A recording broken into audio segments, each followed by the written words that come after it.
Yo, it's Friday! Welcome to the Great Joyce Menu Face kung saan ulam ang number one, ulam ang bida. Siyempre, luto yan ng asawa ko.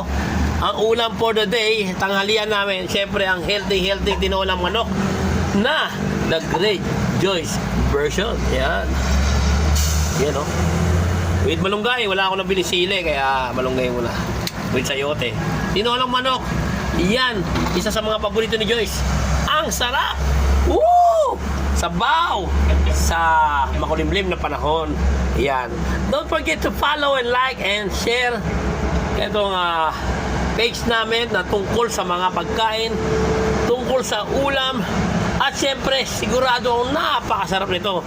Kaya tara, please share nyo. Maraming salamat. God bless. Happy kain sa inyong lahat. Tinolang manok for lunch with the Great Joyce Menu.